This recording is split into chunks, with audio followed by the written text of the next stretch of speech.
एक बार बादशाह अकबर ने अपने दरबारियों से एक सवाल पूछा, इस दुनिया में सबसे बड़ी ताकत क्या है? दरबारियों ने अलग अलग जवाब दिए।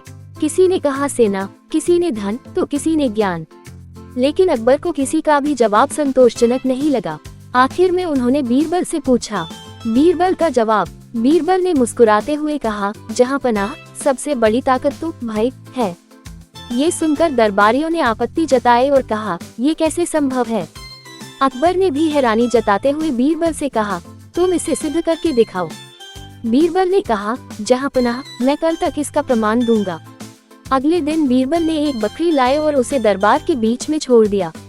बकरी के गले में घंटी बंधी थी और वह स्वतंत्र रूप से दरबार में घूम रही थी। फिर बीरबल ने सभी दरबारियों से कहा, इस बकरी को बिना छुए घंटी बजाओ। दरबारी चकित रह गए। बकरी उनके पास आते ही भाग जाती। ये देखकर बीरबल ने कुछ घास उठाए और बकरी को दिखाते हुए कहा, आओ ये लो। बकरी घास की लालच में तुरंत बीरबल के पास आ गई। बीरबल ने अकबर से कहा, जहाँ पनाह, बकरी ने भय और लालच के कारण मेरी बात मानी। इसी तरह इंसानों के जीवन में भी भय सबसे बड़ी ताकत है। डर और लालच से सब नियंत्रित हो सकते हैं। अकबर ने बीरबल की बुद्धिमानी को सराहा और कहा, तुमने साबित कर दिया कि भय वाकई सबसे बड़ी ताकत है। कहानी से शिक्षा। भय और लालच इंसान के बड़े प्रेरक हैं। इनसे बचने और सही रास्ते पर चलने का प्रयास करना चाहिए। एक गांव में एक दयालु किसान रहता था। वह मेहनती और ईमानदार था।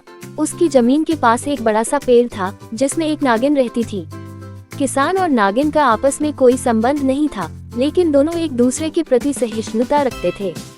एक दिन किसान खेत में हल चला रहा था। अचानक उसकी हल नागिन के बिल के पास जाकर रुक गई। किसान ने देखा कि नागिन डर से फुफकार रही थी। किसान ने तुरंत हल को हटाया और बोला, मुझे माफ करना नागिन बहन, मैं तुम्हें चोट नहीं पहुंचाना चाहता था। नागिन किसान की बात सुनकर शांत हो गई। उसने कहा, तुमने मुझे चोट नहीं पहुंचाई, इसके लिए मैं तुम्हारा धन्यवाद करती हूँ। मैं तुम्हारी दया का बदला जरूर चुकाऊंगी। किसान ये सुनकर हैरान था, लेकिन मुस्कुराकर वापस अपने काम में लग गया। कुछ समय बाद किसान की फसल खराब हो गई। वह काफी परेशान था। तभी नागिन उसके पास आए और बोली, तुम्हारी परेशानी मुझे पता है। मेरे पास जादुई ताकत है। मैं तुम्हारी मदद कर सकती हूँ, लेकिन इसके लिए तुम्हें मुझ पर विश्वास रखना होगा। किसान ने नागिन पर विश्वास किया। नागिन ने उसे अपने दांत से एक अमूल्य रत्न दिया और कहा, इसे बेचकर अपनी समस्याओं को हल करो। लेकिन याद रखना, इसका उपयोग केवल जरूरत के समय करना, लालच मत करना। किसान ने रत्न बेचकर अपनी फसल ठीक करवाई और उसका जीवन फिर से अच्छा हो गया। लेकिन जैसे जैसे समय बीतता गया, किसान के मन में लालच आ गया। उसने सोचा, अगर नागिन मुझे एक और रत्न दे दे तो मैं और अमीर हो जाऊंगा। वह नागिन के पास गया और जोर देकर दूसरा रत्न मांगा। नागिन ने दुखी होकर कहा, तुम्हारे लालच ने तुम्हारी सच्चाई को ढक दिया है। मैं तुम्हारी मदद नहीं कर सकती। किसान ने क्रोध में नागिन को नुकसान पहुंचाने की कोशिश की, लेकिन नागिन ने खुद को बचाया और कहा, लालच हमेशा विनाश का कारण बनता है। शिक्षा। किसान को अपनी गलती का एहसास हुआ, लेकिन तब तक बहुत देर हो चुकी थी। नागिन ने उस किसान को हमेशा के लिए छोड़ दिया। ऊंट की गर्दन। अकबर अक्सर बीरबल की अक्लमंदी और हाजिर जवाबी से खुश होकर उसे इनाम दिया करते थे। एक बार उन्होंने भरे दरबार में बीरबल को इनाम देने की घोषणा की, लेकिन बाद वे इनाम देना भूल गए। बीरबल कई दिनों तक इंतजार करता रहा, लेकिन उसे इनाम नहीं मिला। मांगना उसे उचित नहीं लग रहा था और अकबर थे कि इनाम देने का नाम नहीं ले रहे थे। अकबर के इस रवैये से बीरबल थोड़ा दुखी था। एक दिन अकबर बीरबल को साथ लेकर सैर पर निकले। वे दोनों यमुना नदी के तट पर पैदल टहल रहे थे। तभी वहाँ से एक ऊँट गुजरा। ऊँट की मुड़ी हुई गर्दन को देख अकबर के जहन में एक सवाल कौंध गया और उन्होंने फौरन बीरबल से पूछा, बीरबल, देखो इस ऊँट को, इसकी गर्दन मुड़ी हुई है। ऐसा क्या कारण है कि ऊँट की गर्दन मुड़ी हुई होती है? अकबर का ये सवाल सुनकर बीरबल ने सोचा कि ये अच्छा मौका है बादशाह सलामत को इनाम के बारे में याद दिलाने का, और वह बोला, जहाँ पनाह, ऊँट ने किसी से कोई वादा किया था और अपना वादा निभाना भूल गया था, इसलिए भगवान ने इसकी गर्दन मोड़ दी है। ऐसा भगवान हर उस इंसान के साथ करता है जो वादा करके उसे निभाता नहीं है। बीरबल की बात सुनकर अकबर को याद आया कि उन्होंने बीरबल को इनाम देने का वादा किया था, लेकिन अब तक उसे इनाम नहीं दिया है। वे बीरबल की लेकर फौरन राजमहल पहुंचे और वादे अनुसार बीरबल को उसका इनाम दे दिया। इस तरह बीरबल ने चतुराई दिखाते हुए बिना मांगे ही अपना इनाम प्राप्त कर लिया। एक समय की बात है, एक छोटे से गांव में राम नाम का एक किसान रहता था। राम बहुत मेहनती और ईमानदार था। वह अपने खेतों में मेहनत करता और जो कुछ भी कमाता उसमें खुश रहता। एक दिन राम अपने खेत में हल चला रहा था। अचानक उसका हल एक बड़े पत्थर से टकराया। उसने देखा कि पत्थर के नीचे एक बड़ा सा घड़ा था। राम ने घड़ा खोला तो उसमें सोने के सिक्के भरे हुए थे। उसे समझ नहीं आया कि क्या करना चाहिए। राम सोचने लगा, ये सोना मेरा नहीं है, ये यहाँ किसका है मुझे पता नहीं, लेकिन मैं इसे अपने पास नहीं रख सकता। वह गांव के मुखिया के पास गया और सारा किस्सा सुनाया। मुखिया ने राम की ईमानदारी की बहुत प्रशंसा की। उन्होंने जांच करवाई और पता चला कि वह सोना गांव के पुराने राजा का था। मुखिया ने राजा से बात करके राम को इनाम देने का फैसला किया। राजा ने राम की ईमानदारी से खुश होकर उसे सोने का आधा हिस्सा दे दिया और कहा, तुम जैसे लोग समाज के लिए प्रेरणा हो। तुम्हारी सच्चाई और ईमानदारी सबके लिए उदाहरण है। राम ने राजा का धन्यवाद किया और बाकी सोना गांव के विकास के लिए दान कर दिया। शिक्षा, सच्चाई और ईमानदारी से हमें हमेशा सम्मान और खुशियां मिलती हैं। जो हमारा नहीं है उसे अपने पास रखना हमें कभी सुखी नहीं बना सकता। एक गांव में एक ऊंट और उसका मालिक रहते थे। ऊंट अपनी ताकत और सहनशीलता के लिए जाना जाता था। मालिक ऊंट से खेतों का काम करवाता और सामान ढोने का काम भी करता। गांव के कुछ लोग ऊंट को देखकर कहते, इस ऊंट का मालिक कितना भाग्यशाली है, इसे कभी थकान नहीं होती। धीरे धीरे गांव के दूसरे लोग भी ऊंट को काम पर लगाने के लिए मालिक से उससे मांगने लगे।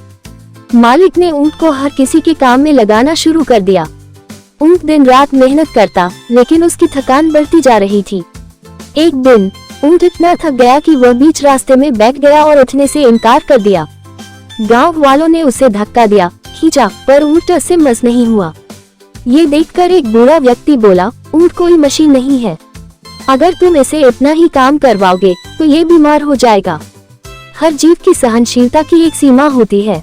गांव वालों को अपनी गलती समझ आई। उन्होंने ऊंट को आराम दिया और तय किया कि अब वह उसका गलत फायदा नहीं उठाएंगे। मालिक ने भी वादा किया कि वह ऊंट की देखभाल ठीक से करेगा। ऊंट धीरे धीरे ठीक हो गया और फिर से खुशी खुशी काम करने लगा। सीख, हर किसी की एक सीमा होती है। हमें दूसरों से काम लेने के साथ उनकी जरूरतों और आराम। बहुत समय पहले एक सुंदर और शांत राज्य में एक राजा और रानी रहते थे।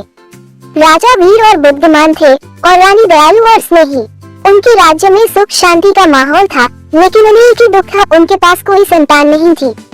एक दिन जब राजा शिकार के लिए जंगल में गए तो उन्होंने एक अजीब रोशनी देखी। रोशनी का पीछा करते हुए वे एक जादुई महल पहुँचे। महल का हर कोना सोने और चांदी से सजा था। राजा ने अंदर जाने की कोशिश की, लेकिन जैसे ही उन्होंने दरवाजा खटखटाया, एक बूढ़ा जादूगर वहां प्रकट हुआ। जादूगर ने कहा, इस महल में वही प्रवेश कर सकता है जो अपने दिल की सच्ची इच्छा को जानता हो। राजा चौंके और बोले, मेरी सच्ची इच्छा है कि मेरे राज्य और परिवार का भला हो। जादूगर मुस्कुराया और कहा, अगर तुम और तुम्हारी रानी इस महल के रहस्यों को समझ पाओगे तो तुम्हारी हर इच्छा पूरी होगी, लेकिन तुम्हें ईमानदारी, धैर्य और दया का परिचय देना होगा। परीक्षा की शुरुआत। राजा महल से वापस लौटे और रानी को सब कुछ बताया। दोनों ने मिलकर महल जाने का निर्णय लिया। जब वे पहुंचे तो महल ने उन्हें अलग अलग परीक्षाओं में डाल दिया। राजा की परीक्षा। राजा को 3 दरवाजों के सामने खड़ा किया गया। पहला दरवाजा सोने और चांदी से जड़ा था, दूसरा पत्थरों का और तीसरा साधारण लकड़ी का। एक आवाज आई, सच्चा राजा वही है जो भव्यता से नहीं, सादगी से प्रेम करता हो। राजा ने लकड़ी का दरवाजा चुना और परीक्षा पार कर ली।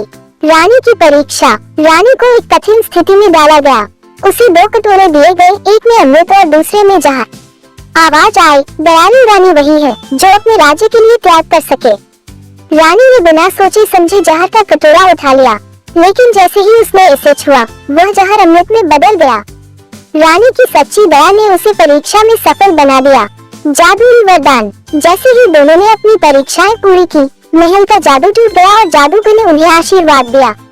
उसने कहा, तुम्हारे धैर्य और सच्चाई ने तुम्हें यह वरदान दिलाया है। अब तुम दोनों अपने राज्य के लिए एक आदर्श राजा रानी बनोगे और तुम्हें संतान सुख भी मिलेगा। कुछ महीनों बाद रानी ने एक सुंदर राजकुमार को जन्म दिया। राजकुमार बड़ा होकर एक महान राजा बना और राज्य में हमेशा सुख शांति बनी रही। कहानी की शिक्षा। इस कहानी से हमें ये सीख मिलती है कि सच्चाई, दया और धैर्य से हर कठिनाई को पार किया जा सकता है। दिखावा या लालच से कुछ नहीं मिलता, लेकिन सादगी और सच्चे इरादों से सब कुछ। एक समय की बात है, एक किसान अपने ऊंट के साथ रेगिस्तान में यात्रा कर रहा था। रास्ते में उन्हें एक भूखा और क्रोधित शेर मिला। शेर ने ऊंट को खाने की योजना बनाई और किसान से कहा, मैं भूखा हूँ, मुझे तुम्हारा ऊंट खाने दो।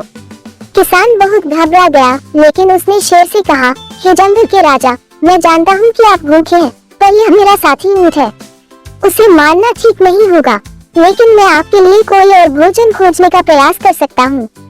शेर को किसान की बात पर विश्वास नहीं हुआ, लेकिन उसने थोड़ी देर इंतजार करने का निश्चय किया। किसान ने तुरंत अपनी चतुराई का उपयोग किया।